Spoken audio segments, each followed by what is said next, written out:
네, 의사들의 고민을 해결해주는 채널 닥터 119에 오신 걸 환영합니다. 안녕하십니까. 저는 에드플라이어의 대표 박노준입니다. 안녕하십니까. 예, 저는 지금 현재 병원의 콜 대행 및 콜과 결합된 마케팅 상품을 제공을 하고 있는 대표 한광복입니다.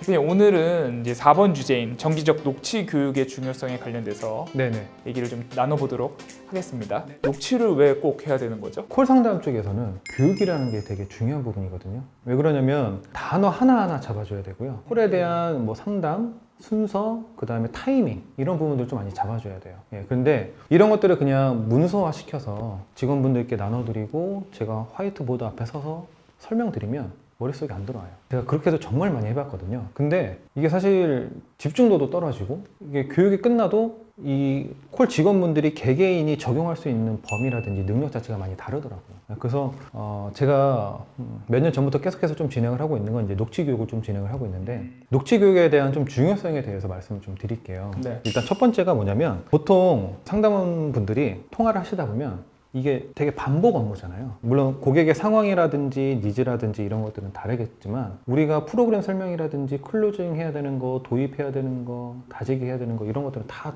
똑같거든요. 멘트가 되게 반복 업무로 느껴질 수가 있어요. 그런데 그렇게 되다 보면은 그 직원분들이 제가 A부터 Z까지 다 상담을 하셔야 된다. 그래서 A부터 Z까지 저희가 다 교육을 해드리고 딱 이제 실 업무에 저희가 투입을 시켜드리는데 초반에는 그걸 되게 정석대로 잘 따라 하시거든요. 근데 어느 정도 시간이 지나다 보면 A부터 Z가 아니라 거의 한 A부터 H? 그 정도까지만 가다가 이 고객 예약 잡힐 것 같네? 그러고 나서 그냥 바로 예약을 잡아버리세요. 왜냐?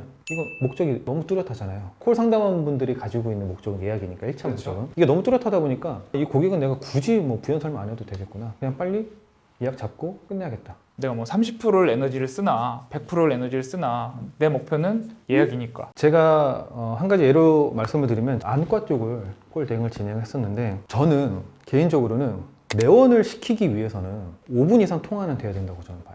시간적인 부분이 나왔군요. 5분 이상은 통화가 돼야 돼요. 5분 미만으로 떨어지는 상담들은 예약이 잡혀도 내원을 안 할 확률이 훨씬 더 높다고 보시면 됩니다. 그래서 저는 직원분들께 녹취 시간까지 저는 매일매일 체크를 해요. 그 예약건들은 저희 쪽으로 이제 녹취나 이런 파일들을 저한테 전달을 주면 제가 그거에 대한 5분 이상으로 상담이 되는지 안 되는지 저는 항상 체크를 하고요. 근데 보통은 그렇게 하시다 보면은 2분, 3분 이렇게 떨어지거든요. 상담 시간들이. 근데 이거는 되게 자연스러운 것 같아요. 아무래도 반복 업무이고 직원분들은 그냥 이 고객 예약 잡힐 것 같으니 빨리 예약 잡고 그 다음 고객한테 전화해야지 라는 생각이 강하다 보니까 아무래도 이제 그분들은 건수에 관련된 또 퍼포먼스가 또 중요할 수도 있습니다. 그래서 정기적으로 녹취 교육을 통해서 그러니까 5분 이상 되는 상담 이런 것들을 좀 지속적으로 계속해서 좀 주입을 시켜 드려야 돼요. 그래야 5분이라는 그 상담 시간을 잘 유지를 하십니다. 그게 아니면 보통은 한 일주일, 짧으면 한 3일, 5일만 해도 상담 시간이 낮춰지는 부분들이 있다고 보시면 돼요. 여기서 또 중요한 노하우를 하나를 오픈을 하신 게 상담하시는 분들의 목표는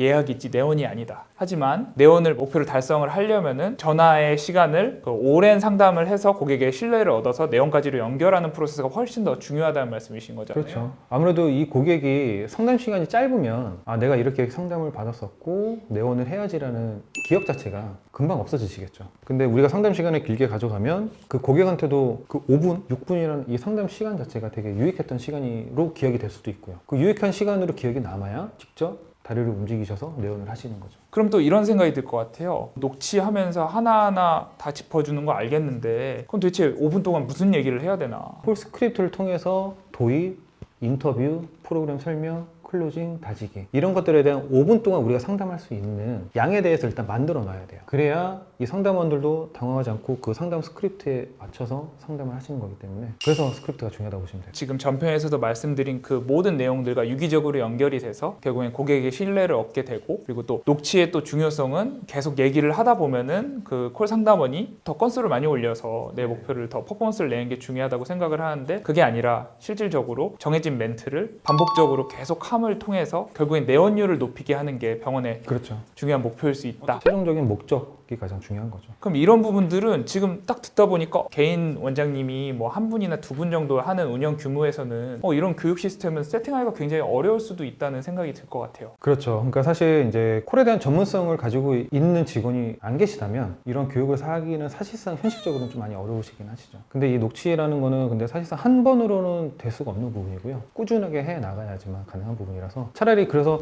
내부적으로 콜팀을 만들거나 세팅을 하시는 게 조금 버거우시고 하신다면 차라리 모든 콜은 그냥 아웃소싱을 맡기시는 게 훨씬 더 효과적입니다. 직원분을 이제 콜 녹취 교육을 하실 때는 뭐 어느 수준까지 녹취를 교육을 해주시는지 좀 궁금합니다. 근데 가급적이면 저는 1대1로 좀 하려고 하는 편이기는 해요. 1대1이요? 예, 1대1로 할 때 저희가 녹취를 제가 파일로 다 다운로드 받아서 스페이스바로 멈춤 재생 이걸 반복적으로 하면서 이때는 이 멘트 들어가시면 안 된다. 지금 말씀하셨던 이 단어는 이걸로 대체를 하셔라. 그리고 이 타이밍에는 지금 이걸 말씀하셨는데 이 고객이 지금 이 질문을 하신 거는 이걸 원하기 때문에 질문하신 거니까 이럴 때는 이 멘트 이 상담을 도와주셔야 된다. 이런 식으로 타이밍을 다 알려줘야 돼요. 그래야 이 콜 직원분들도 그게 딱딱 바로바로 와닿거든요. 그게 아니고 제가 아까 말씀드렸던 문서나 뭐 제가 화이트보드 앞에 서서 이렇게 교육해드리는 거 아무런 의미 없습니다, 사실은. 맞아요. 그럴 것 같아요. 스크립트는 어떻게 보면 그냥 정형화된 매뉴얼일 맞습니다. 뿐이지 맞습니다. 대표님께서 말씀하시는 실무에 대한 노하우는 지금 말씀하신 녹취 교육에서 전부 나올 것 같은데 맞나요? 그렇죠. 녹취 교육에서 거의 다 나온다고 보면 되고 스크립트가 기본 베이스에 깔리는 교육 매뉴얼이라고 보시면 녹취 교육은 이제 심화된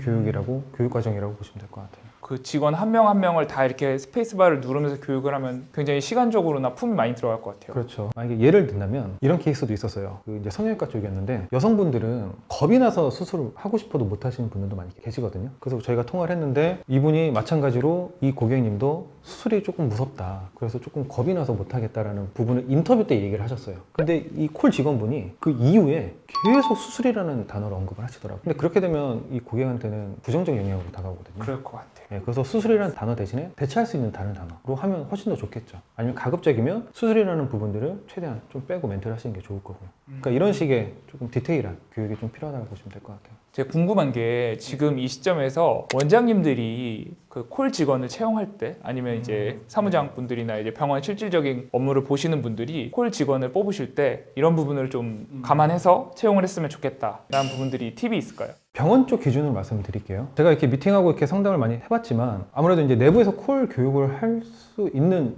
멤버가 없다 보니까 좀 경력직을 채용을 하시는 병원들이 많이 계시거든요. 많아요. 이전에 업무했었던 그 콜에 대한 프로세스나 이런 것들을 조금 많이 좀 젖어 있으세요. 그래서 이제 만약에 새로운 병원으로 이제 이직을 하셔서 이제 콜을 하시게 되면 이제 상담은 그래도 조금 잘 하시는데 뭐 데이터 기록이라든지 이런 부분들에 대한 좀 누락들이 많이 있으시더라고요. 그 다음에 또 추가적으로는 가급적이면 채용을 하실 때 경력직이지만 너무 막 그 한 분야에서 너무 오래 하셨던 분들 있죠. 그냥 기준 자체를 아웃바운드 콜 경험 그냥 이걸로만 보시는 게 좋을 것 같아요. 그리고 인바운드를 오래 하셨던 분들은 사실상 아웃콜에 대한 조금 겁을 내시는 부분들이 있긴 하거든요. 그래서 인바운드 쪽 하셨던 분들보다는 아웃바운드 쪽으로 경험이 있으시는데 조금 너무 한 분야에 너무 오랫동안 경력을 가지고 계신 분들은 뭐 지향보다는 우선순위에서 조금 밀리는 부분이라고 보시면 될 것 같아요. 여기서 인바운드를 하면은 이제 병원 내부로 들어오는 고객 정보들을 말한 거고 이제 아웃바운드를 하면은 병원에 가지고 있는 정보 외적으로 고객 정보를 실질적으로 찾아서 전화를 하는 그런 걸로 구분을 하실 수 있고 한 번만 좀 정리를 해서 말씀드린다면 아웃콜의 경험이 있으시는데 너무 한 분야에서만 너무 오래 하시는 게 아니시라고 한다면 그런 분들은 채용을 하셔도 괜찮죠.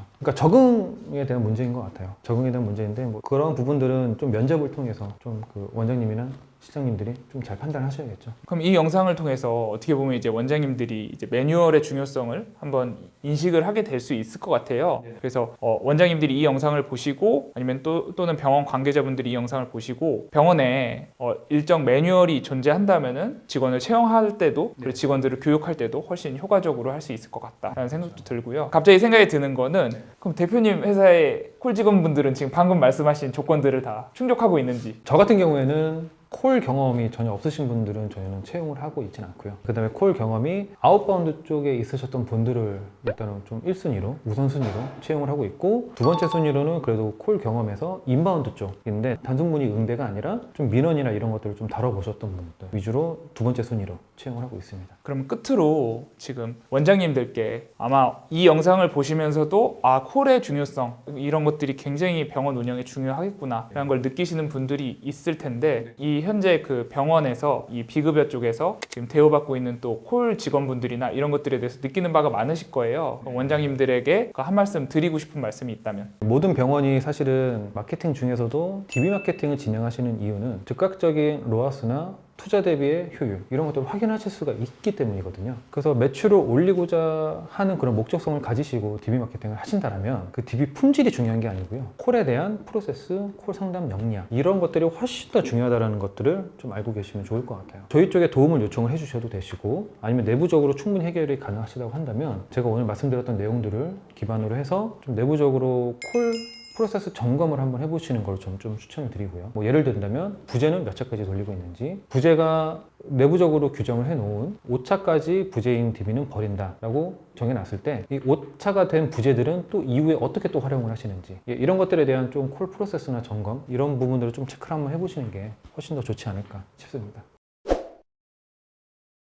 원장님들이 모든 경영에 다 관여를 할 수 없기 때문에 저희 닥터119에서는 이렇게 전문가분들을 모셔서 지금 이런 전문가분들이 경영에 관련된 직접적인 도움을 드릴 수 있는 내용들을 항상 이렇게 유튜브를 통해서 공유드리고 있습니다. 네, 궁금하신 부분들은 댓글로 남겨주시거나 따로 연락처를 남겨주시면은 저희가 꼭 전문가들을 통해서 병원 경영에 도움이 될 수 있는 안내해드리도록 하겠습니다. 오늘 수고해주신 대표님께 다시 한번 감사 말씀드리면서 저희는 이만 물러나도록 하겠습니다. 같이 인사 한번 하시죠. 네. 수고하셨습니다. 예, 감사합니다.